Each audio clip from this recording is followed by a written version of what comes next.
Tipping Spears with Hannah Becker. Today's conversation promises to be an insightful one with a remarkable guest. Whether you're joining us for the first time or a regular listener, I'm so glad you're here. My goal is to bring you closer to the innovative leaders and thinkers shaping our future. And today I'm thrilled to welcome General Bob Ashley.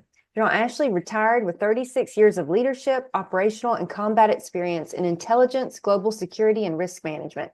He served as the director of the Defense Intelligence Agency, responsible to the Secretary of Defense for Global Security. He also served as U.S. Army G2, the senior intelligence officer in the Army responsible for security, counterintelligence, and intelligence systems development for an Army. As the commandant for the Army's Intelligence Center, he was responsible for training soldiers and officers in cyber, counterintelligence, analysis, open source intelligence. Today, he serves as a co-chief executive officer of Touchstone Futures and commissioner on the Afghanistan War Commission. Bob holds master's degrees from the U.S. Army War College and Defense Intelligence College and a Bachelor of Science degree from Appalachian State University. Well, welcome to Tipping Spears, General Ashley. Anna, thanks so much. And really to you and your service and your family, I look forward to the conversation. And we could just talk about Appalachian State the whole time, if you like, as a native North Carolinian and App State grad. But I know there's some other pressing national security issues that your audience probably would like to talk about other than App State and my great alma mater. Yeah, well, I'd love to start off today finding out where your story begins and what sparks your interest in serving in the military. Yeah, so that's an easy one for me, and it's my family. Um, so my dad, and this is kind of an interesting family military history, but my dad was a soldier near the end of the Korean War, and came back in 10th grade education, not much schooling, was thinking, okay, what am I going to do? He's working as a mechanic at a gas station, and he's thinking, really did kind of like the military piece. So let me give a different service a shot. So he enlists in the Air Force.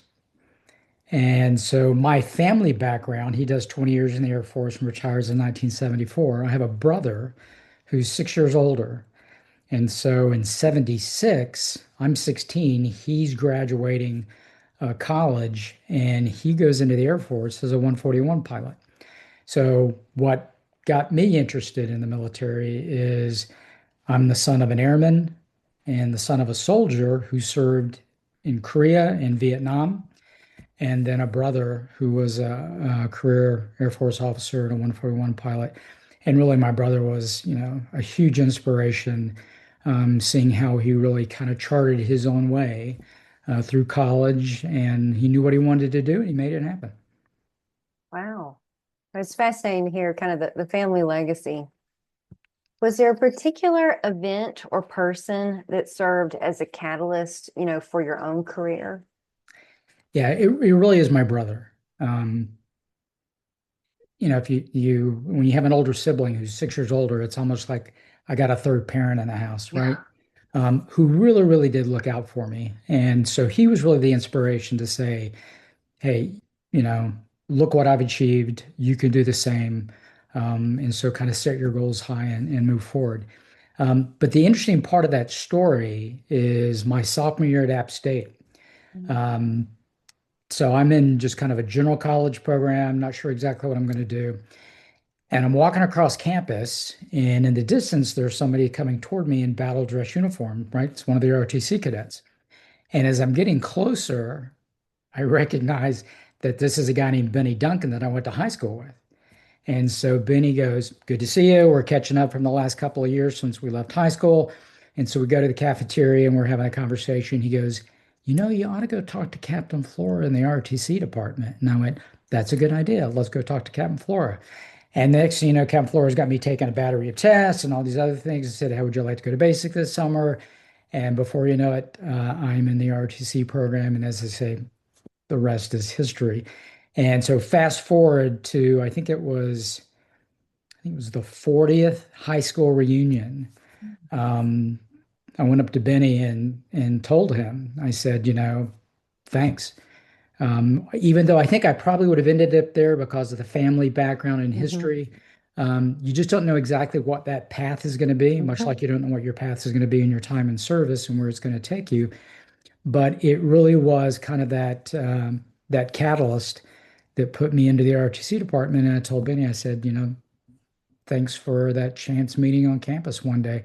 It changed my life. Huh. And sometimes having those people to help us make the connections or see the opportunities that we don't even see can make a world of difference. Yeah, and and he went on. He worked he was in the National Guard and had his own time of service and stuff. But it was fun to revisit that thank you some 40 Mhm. years later to see him at the high school reunion. So I know, every journey has its hurdles. Can you tell us what some of the biggest obstacles were that you faced in your career and how you overcame them? Yeah, it's kind of interesting because I kind of alluded to, so, my parents, neither one of them graduated from high school. Mhm. Salt of the earth, work, good people, phenomenal, but there was not an emphasis on academics. And, by Mhm. that point, when I'm getting into high school, my brother's long gone, he's out of the house. And so when I come into the military and I'm in the basic course, we're in conversations that I had probably in the first 10 years of my career, there was so many discussions about doctrine and historical campaigns and all these things.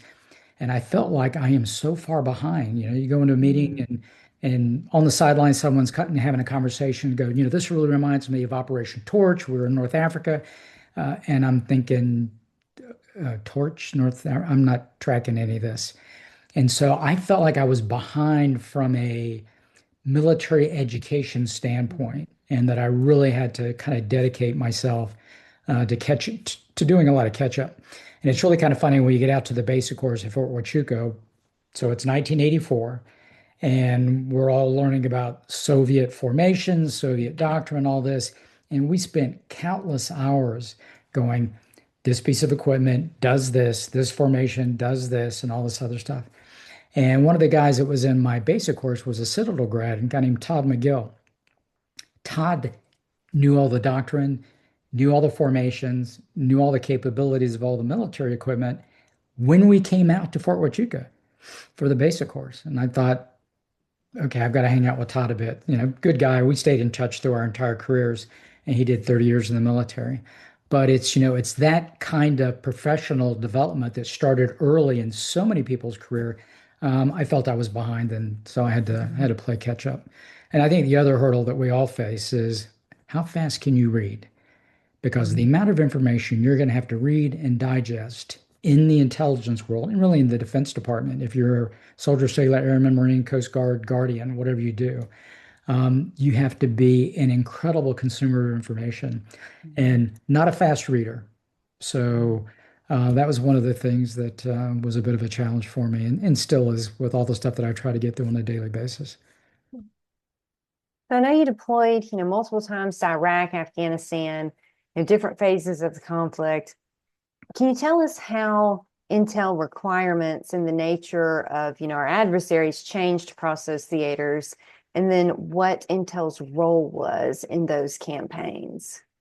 Yeah, so first, kind of what is the role of intelligence, right? So it is to reduce uncertainty for policymakers. And so when policymakers are looking at what is they're trying to accomplish, we inform that, we reduce uncertainty, and then we help inform the policies.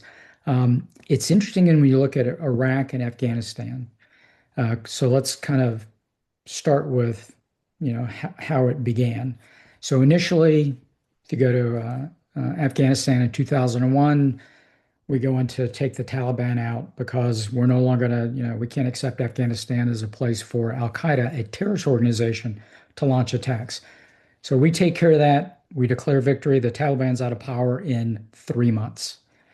Um, Go to Iraq, invasion of Iraq back in 2003. So the main invasion takes place over a period of weeks.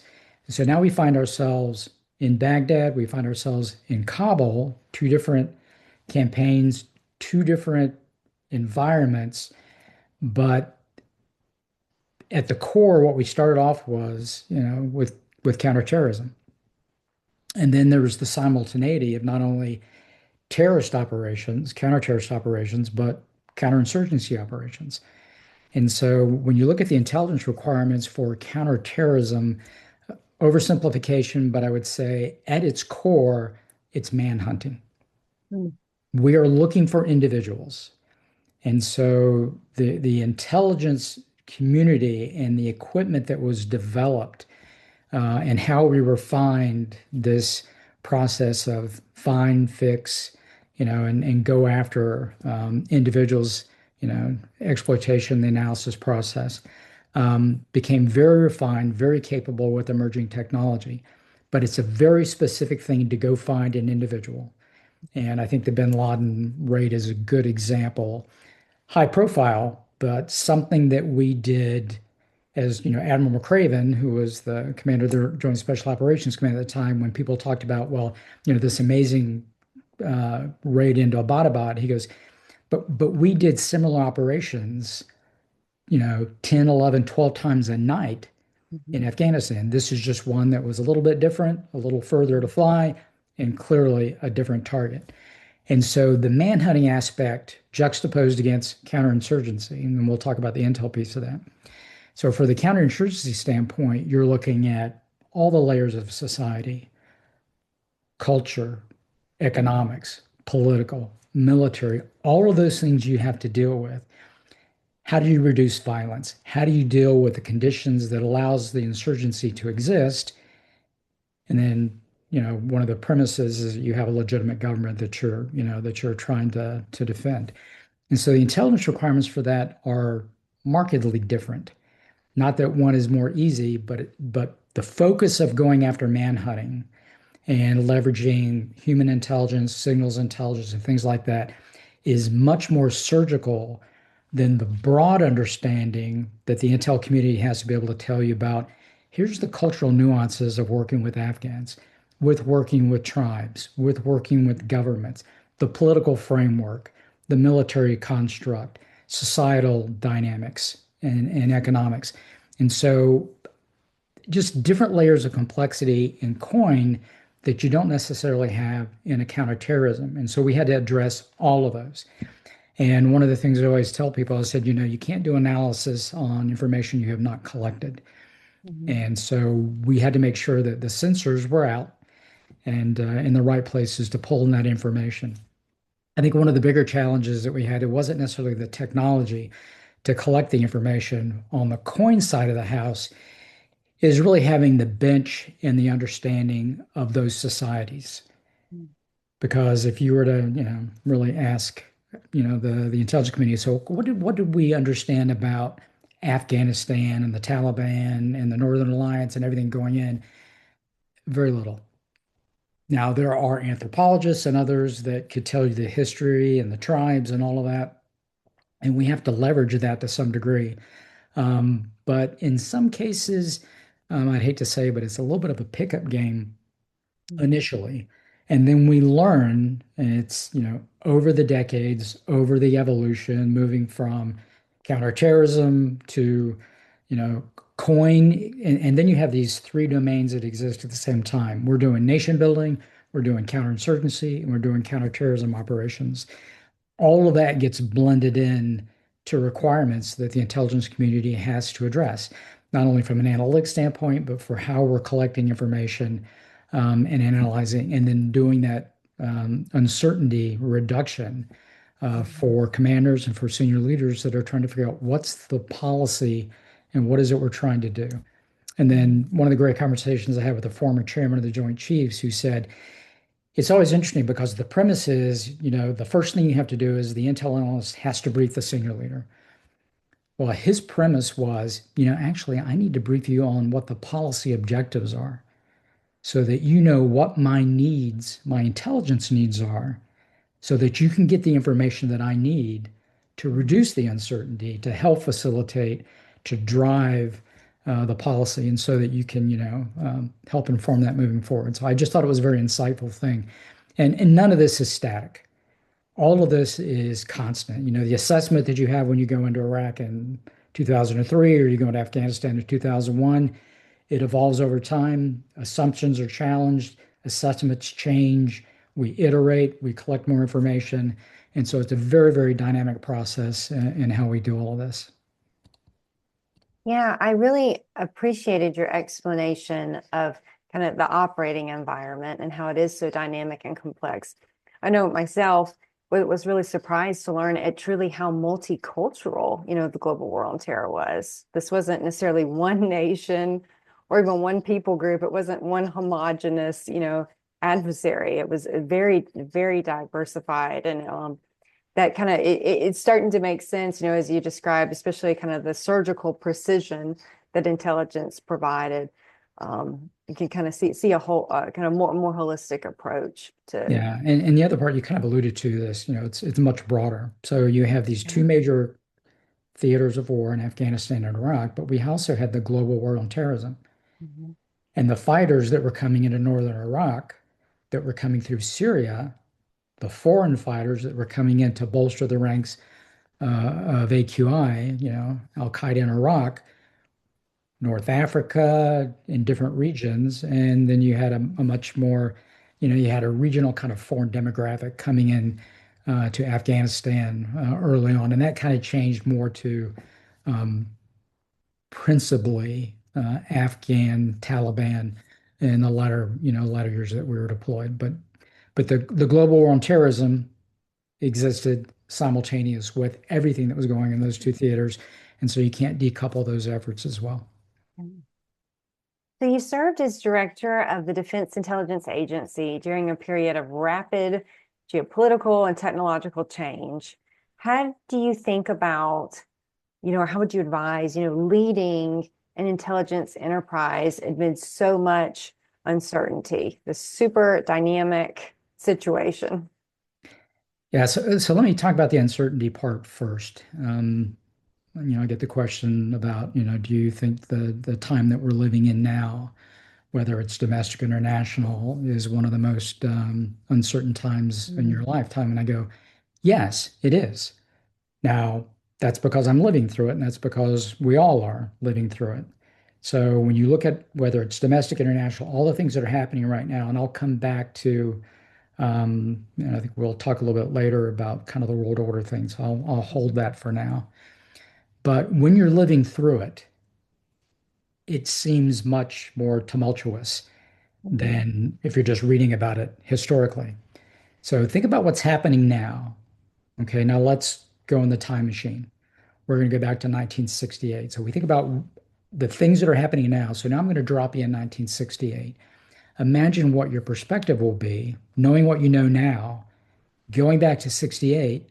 We've had a president killed. We've had a presidential candidate killed. We've had a leading civil rights leader assassinated. So three assassinations, very public figures. We're escalating in Vietnam. There are civil rights demonstrations in the streets, very violent. And so as you look at the framework of that, and then today, for me, a lot of times it's because you're living through it. Go back to 1938. Okay, so you know what's taking place in Germany. What are the I want to say the appeasement that the Brits have made in the context of discussions with Hitler with regards to Sudetenland. And so it's having the context of having lived through it, I think, um, makes it more impactful. But we'll come back a little bit later because there are some things with regards to really kind of the world order and what it's doing right now that I think is worth a separate discussion. But so the other part is you can say, okay, so you're leading the Defense Intelligence Agency, all the stuff that's going on, how do you lead that? Mhm. Uh, One of the things I would always tell, leadership begins with trust. Does that organization of 16,000 people trust you to take care of them and to take care of the mission? And so, how do you address that? How do you build that rapport with them that the direction that you're taking the organization is the right one? And so that gets down to who you are as an individual. That gets down to communications that you build trust in that organization. and really to drive them to understand what is it we're trying to accomplish. The mission of DI is very straightforward. We provide foundational intelligence on foreign militaries in the operational environment. And kind of the motto that's on the building is excellence in defense of the nation. And so that's pretty clear. And so you want to be able to go into each of those 16,000 plus employees and go, what's DI's mission? And they'll go, this is what we do. Right. And so as you're leading them through that, and the other part is because it is a global mission. We have the attaché corps, we have other elements, and we're deployed literally in virtually every nation. And so it's not just like we're sitting in a building, a Bowling Air Force Base. We have lots of other facilities, but it's good to have a reminder of those in harm's way, from those that are in the headquarters and wherever they are. And so one of the things and for your listeners that have ever been, may have been in the headquarters in Bowling Air Force Base, as you go through the entrance, you'll go up a ramp into this like big square, which is where the original building was. If you look to your right, and I had this put in when I was the director, if you look to your right, you will see pictures of Arlington Cemetery. You'll see a picture of a soldier who is marching at the Tomb of the Unknown Soldier. I want everybody to see that every day they come to work. And what they do is absolutely important. The theme here, it's tip of the spear. There are people that are literally on the tip of the spear, and there are people that are figuratively on the tip of the spear. And so the impact to that mission, to what we do for the nation, doesn't necessarily need to be at the end of the barrel of an M4. It could be on a computer sitting at Bowling Air Force Base, just because of what technology allows us to do and the impact of the intelligence community. And so for me, it's really building trust in the workforce that we're doing what the nation needs and making sure that they understand that mission, what we're trying to accomplish, and as we lead them through that on behalf of really 330 million Americans. Now, that's such a great example of just the critical nature of intelligence. I feel like intelligence is so foundational, but it can be somewhat unsung in terms of, that's not what folks think about. Okay, we're declaring war, but it's kind of the bedrock of what success is built on. I know intelligence has, changed a lot. And at times, especially with technology, it feels like the only thing constant is change. But when we've got an environment like that, what do you think people, outside of the intelligence community misunderstand about intelligence, and how it actually works? Yeah, so let's talk about what's changed over the last couple of decades. And I would say it's really basically the democratization of technology and information. And so we'll talk a little bit about, data, artificial intelligence, but the singular most important thing that changed what the intelligence community could do was the internet. It's information technology. So go back to Lieutenant Ashley in an infantry battalion as the senior intel officer in the 82nd Airborne. If I wanted an image of something, I'm having to put in a request. It's going up to the division headquarters. They're going to go ask Corps. Corps is going to send it somewhere else. It's going to end up in the Beltway in the intelligence community. Someone's going to take a picture. They're going to find an archive. They're going to put it in an envelope. They're going to mail it back to me. Okay, how long did that take? What do they do right now? They might even, they can go online and pull commercial imagery. Yeah. They can go into the intelligence, they can go to the National Geospatial Intelligence Agency and pull down maps, pull down imagery, pull down analysis, things that they need. So it's that information technology, the communication pipelines that we put in place is the biggest game changer. Now, the other part is we have the ability to collect all kinds of stuff now, whether it's from space, whether it's publicly or commercially available information. And so that data that we have access to is amazing. And then the other part is the technology piece. So it's one thing to say, okay, I've got the pipes, I can pull something in if I ask a question. Um, Lots more information has been made available to us because of what we pull off scraping the internet and what we collect. And then the other part of that is technology, right? So it's the technology that's made available, and we'll call it to more operational and tactical units. And so when I went into um, Iraq in 2003, summer 2003, we're at the airport in Baghdad.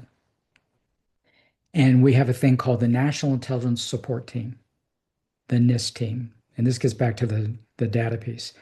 And the reason we get them, and it's made of CIA, NGA, DIA, NSA, right? And all the part of the big five, they send LNOs down, have all this communications equipment that you go, I've got a question about the following. Okay, well, get on my special terminal that nobody else has, and I'll reach back and I'll do that. I'll get that answer for you. I'll find that information.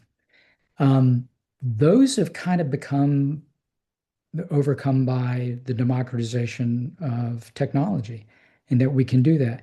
But the other piece of that, so I was with a special mission unit in 2003. We had some very unique signals intelligence capabilities to be able to collect on commercial communications. That was only available to our organization. And it was equipment that was developed at the National Security Agency. A small handful of people. We have an entire country that we're trying to collect again. So this is 2003. And the challenge was, the discussion was very sensitive. You got to have access to databases to be able to do the exploitation.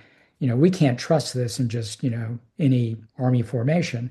2003 discussion, democratization of technology. 2007, I'm getting ready to deploy as a brigade commander to Iraq. I have that equipment now organic in my formation. Now, it took from 2003 to 2007 to figure out we will never scale being able to go after all these targets Mhm. if we just husband this stuff. So let's train the intel brigades. Let's train, the army formations that can use this equipment, embed them in maneuver units, and we can start doing this at scale. And so that's just one instance of the democratization of technology and IT that is empowered. You're really pushing down to all these formations to go in, hey, look, the Intel community and a small NIST team of a bunch of LNOs are not going to solve this problem for you. So let's loosen the reins. Let's put the technology in their hands. Let's train them and let's let them do their jobs. Um, that's a big part of it. The other part of your question is, okay, if you're outside the intelligence community, um, what's, often misunderstood? Mhm. Probably at its core is, they think we're keeping secrets on people and everybody and everything else. Our job is not to keep secrets on Americans. Our job is to protect our nation's secrets, right? So that's our job. Now we collect a lot of information, and there are tremendous due diligence processes in place to ensure that we're not collecting on Americans. And if something inadvertently is collected, then we dispose of it appropriately. Lots of oversight. Now, do we have breaches of this back in the 70s? Absolutely. So for your audience, if you really want to go back and look at the church pipe commissions during the Nixon administration, there were um, lots of examples of the USIC being asked to collect on Americans. And because of that, we have two oversight committees. We have the Senate Select Committee on Intelligence, and we have the House Permanent Select Committee on Intelligence, which watches everything the IC does like a hawk. And we have to testify and talk to them, and you know, um, and we have a very formal relationship, and they have a very important role. So that's an important part of this to understand. And then the other part, and I kind of say this tongue in cheek. I was asked during testimony in front of, I think it was the Senate Select Committee on Intelligence. It was either in 2018 or 2019. And we're doing annual threats testimony. We have the heads of the big five agencies. And it was either the chair or the vice chair saying, with all the jobs that are available out in the private sector, hey, how do we attract talent? And a little bit of tongue in cheek, my comment, and it's on the congressional record, was, we some of the things we do only Tom Cruise wish he could do. So, the other part is it's a pretty cool place to work.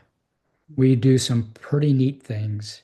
But really, the people that come in, they're your neighbors. The people who work in the IC, you just may not know they work in the intelligence community. But, they're just Americans that want to help defend the nation. It sounds like a pretty cool profession. It is a cool profession. Because, the other part is somebody says, well, why did you choose military intelligence? And I'm a huge James Bond fan, right? Huge James Bond fan. And the gold standard is Sean Connery. Now, when I find myself jumping out of an airplane, the 82nd Airborne in the middle of August, and it's 100 degrees outside, and I'm sweating, and I'm folding up my chute and grabbing my rucksack, I'm thinking, I never saw Bond do this. Later in my career, I got to do some interesting things, but yeah. That's funny. So what do you see as the most consequential intelligence challenges, posed by artificial intelligence, open source, and, the sheer volume of data that we have today, which, is astronomical compared to what was going on in 1970. Yeah. It's really it's an interesting, because I'm going to go left, right? I'm going to go left of your question. And it really is our ability at scale to adopt it because of the legacy processes that are in place, right? So, you listen to the voiceover of so many people going, hey, well, we've got to get in AI. We got to do this at scale. We can't let acquisition slow us down. We've got to have, a whole laundry list of things that we need to do to make sure we're doing it. But the acquisition process has still not moved to the pace that we need. And so the models that we have for acquisition the technology is unbelievable, but the acquisition process is still not moving at a pace to allow us to innovate at scale and speed. The other part is funding. There's a lot of discussions. We ask about open source intelligence. This is almost like the old Seinfeld episode, yada, yada, yada, right? Yeah. We yada, yada, yada, OSINT, but we don't fund it. If you look at the budget lines, it is probably like 0.5% of the Intel budget. Yet we have people going, it's like 80% of the productions from open source intelligence. We're not funding it appropriately, and we're not funding AI appropriately. So that's another challenge. I am encouraged by the fact that the House Permanent Select Committee on Intelligence has a subcommittee on open source. So that I'm encouraged. And so to the degree that they will get engaged in being more directive in budget funding policy, because we have to get through, as we look at open source, is public and commercial available information. Open source intelligence, or OSINT, is an output, a product that comes out of that. And this really is about commercially or public available data. How do we acquire it? How do we ensure that we're not, bringing information on Americans? But right now, it's underfunded. The other part that makes this a challenge is how we interact with industry.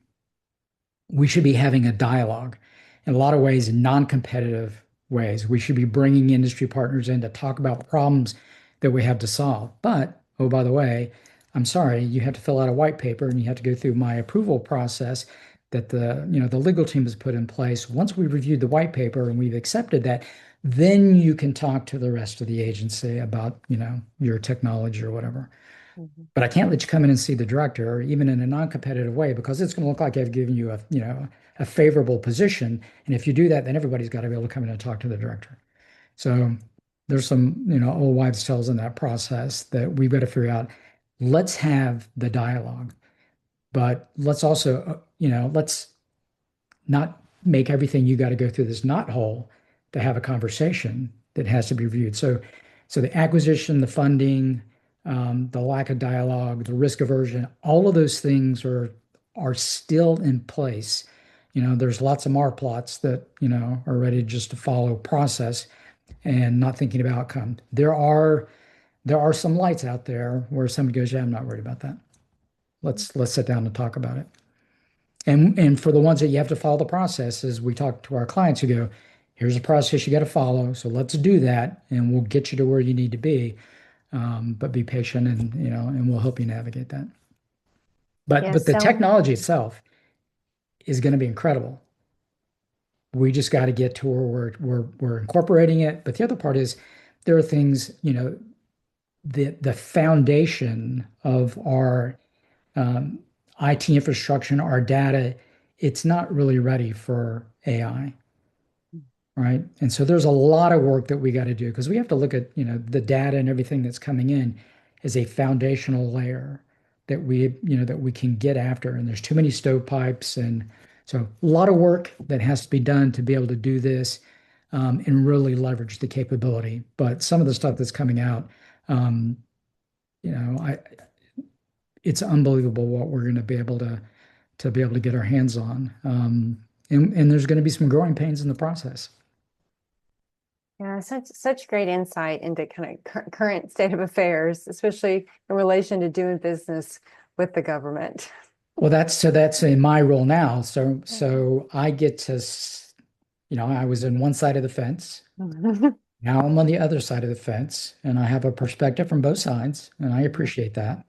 And I hear the voiceover of like, of course we're going to talk to industry, and we want to make sure that, we're getting them in, and if somebody's got something like that, let's not build it in the house. Let's adopt. Devil's in the details. As former commandant of the Army's Intelligence Center, can you tell us how you approached, developing future intelligence professionals, and then any, thoughts you have on areas where we're getting it right, and other areas where you think could do some improvement on leader development? Yeah, I think one of the things the services do, and I think the Army is particularly good about this, is leader development. It's kind of interesting that so many former senior leaders, and I'll just say flag officers, whether it's an admiral or a general officer, are brought on by a lot of Fortune 500 and other companies just because of you spent your entire life learning to lead and growing who you were as a leader. And so, the Army Field Manual 6-22, which is on leader development, all the tools are there. Everything you need to know is there. The challenge is in the implementation, right? So it's easy to tell somebody what right looks like. It's easy to say, here are the attributes of a good leader. It's influencing people, it's providing purpose, it's direction, it's motivation, it's accomplishing the mission. And at the end of the day, every leader, when they change command, they go, I hope in some way that I've improved the organization because that's one of your tasks. So those are spelled out in the field manual. But when I think about somebody that I want on my team, I want them to have all those attributes. But if I were to break this down to something really simple, I want a problem solver. I want somebody that, we always kind of joke that, it's one thing to come in when 80% of the solution is on the whiteboard, right? And there's people that sometimes that last 20% is the most critical, and there's good people for that. But what I want out of Intel professionals are critical thinkers and problem solvers. The people that when that whiteboard was empty, are value added. Here's the problem, and I have no idea which way we're gonna, go to do this. Okay, well, those are the people that I want when the whiteboard is blank. They're the most value added to me. We'll figure out that last 20%, and there's probably something critical in there to get right as well too. But I think all the tools are there. What What breaks down from time to time is at the individual level and really, putting them in place and implementing. Because you can tell somebody what right looks like. And, you know, it's in the execution. There's not anybody that's gone through any military school that couldn't give you the school book answer. Here's what a good leader looks like. Okay. Friday, we're going to talk to you about what you did Monday to Friday, and we're going to grade you on those attributes. How'd you do? Mhm. It's such a great perspective. Yeah, and if I could add one thing, so it's kind of interesting because people always ask me the question, who was your mentor? And I never really reached out to somebody and said, Hannah, will you be my mentor? Mhm. I think I kind of put it into there's three buckets when I think about leader development. One is my own personal experience. So you learn from your own personal experience, whether you succeeded or failed, and you got to reflect on that. The second bucket is I like to think I am a observant of the human condition. So I watch senior leaders, I watch peers, I watch subordinates, I watch how people interact with one another in different situations, whether it's routine, high stress, things like that. So that's the second leg in that stool or second bucket. And the last one is reading, your own personal self-development. I love reading biographies, especially of key leaders. And so when somebody goes, well, who was your mentor? Who did you talk to? So I have relationships with people that will be in the history books that everybody will know and treasure the fact, student of the human condition, I got to watch them. Mhm.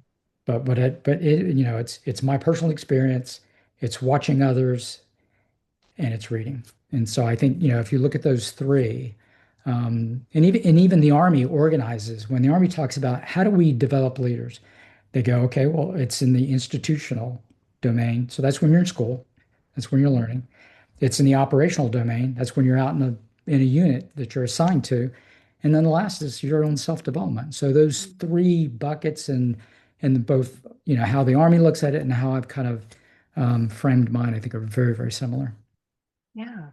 That's interesting. You're really taking kind of personal accountability for your own development, not waiting for some chance, meet up with a mentor who will tell you what to do. You're taking that Exactly. upon yourself. Yeah. Not that you don't leverage your bosses and go, hey, like and I still talk to a number of my bosses. Mhm. And matter of fact, even when I got ready to retire, some very Mhm. deliberate discussions to take me through your journey Mhm. of what it was like. How did you prepare? Mhm. And moving from being responsible for these global missions and all the things you did going into the private sector, how did that affect you? And it's some very interesting discussions. So I know, retired from the military just a few years ago, and you joined Touchstone Futures. Can you tell us about, your role there, what y'all do, who you serve? Yeah, so thanks for asking that. So I've been at Touchstone, I think probably just a few months after I retired. I've been a co-CEO for the last few years. To make it real simple, so this is a team of former military and senior civilians with decades of experience in the Department of War, with the intelligence community, and the broader interagency. What we do is we identify cutting edge technology and get it to the hands of the warfighter or the government agency that needs it. So we're very selective about the clients that we take on. Mhm. And then what we do is we help those industry partners navigate the pathway to someone that needs their technology. And we do that, we could say we're Sherpas, not only for those that are still in uniform and still in organizations, but those are on the industry side because we know what needs to get into the hands of the warfighter and those government organizations, the intel community. And so we kind of take on that cutting edge technology that we see value added and kind of act as a Sherpa and help them navigate. That's fascinating. It's a much needed area of support. I've spent, I guess, the last decade in government contracting, and your description of and of how to sell to the government and being on, your insights of both sides of the fence, I know are so invaluable. It's selling to the government is unlike selling to anything else. Yeah, and I think the other part of it is if the question is, okay, well, who's your customer, right?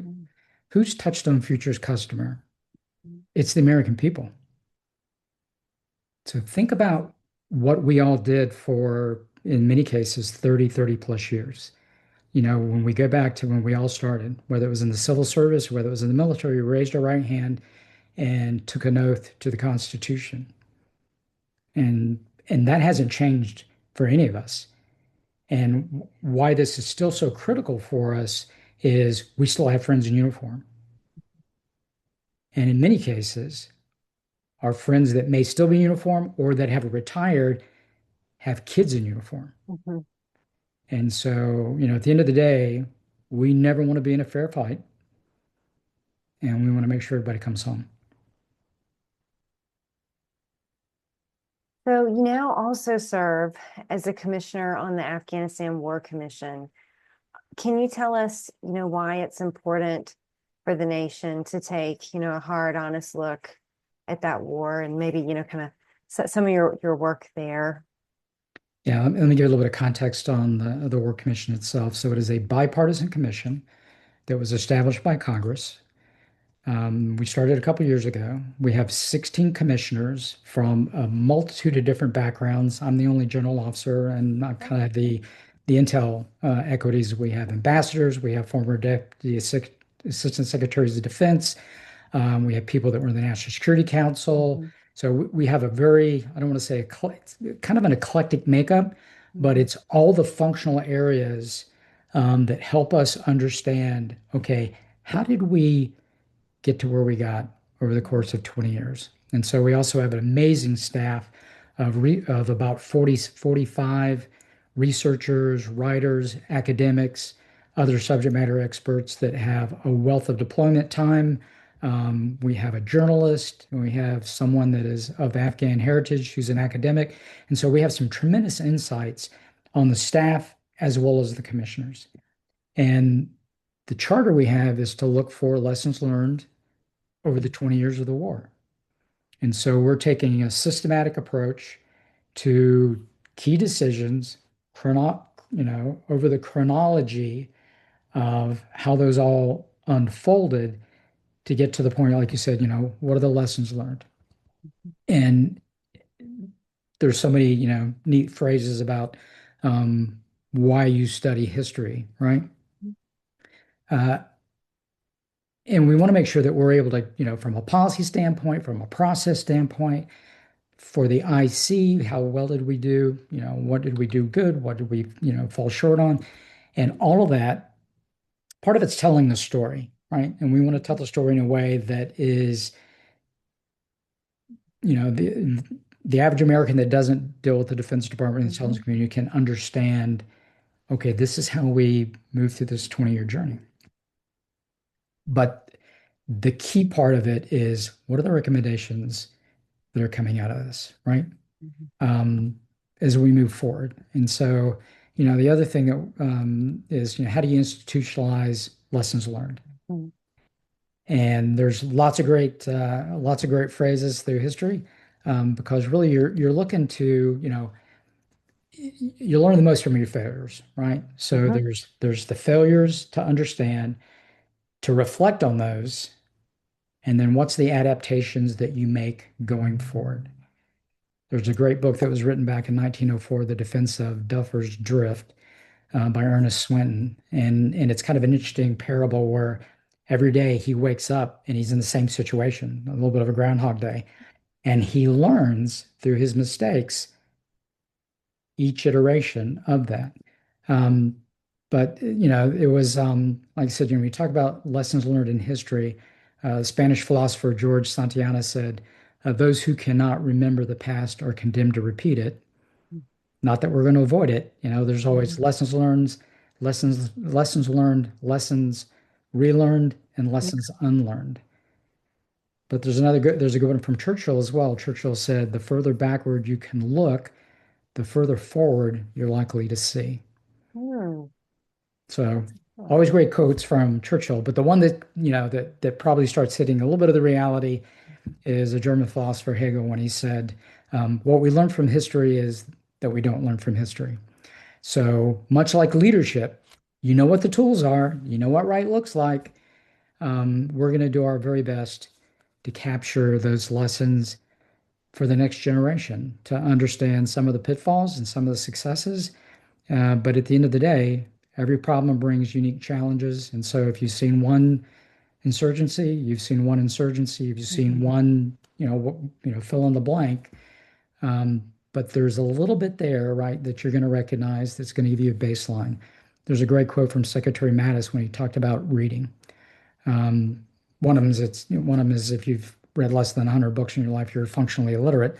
But the other one is, thanks to my reading, I've never been caught flat-footed by any situation because my reading has given me some degree of insight. It doesn't give me the exact answer, but in a situation where the solution may be somewhat opaque, it helps illuminate the path forward. And so we want to, be able to provide some insights, some baselines, and some recommendations for future policymakers that will help them. Hopefully, this will help them illuminate a path on whatever the future challenges they may find. mhm. So looking at the global security environment today, what concerns you the most and what also kind of gives you confidence, moving forward?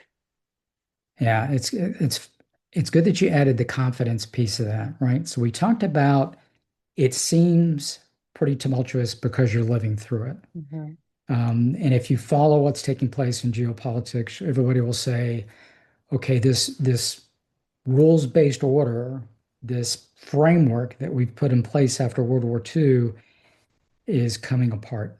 So when you say, what are you most concerned about?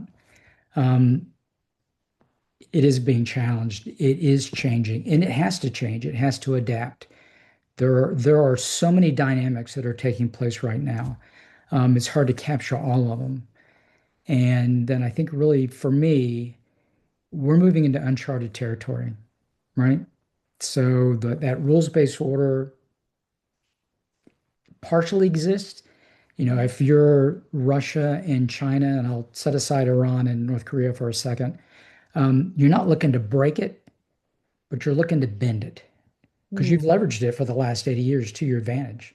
mhm, And so you don't want to totally throw that out, but you also want to say, hey, look, I've had to fall, to a second tier role behind the United States.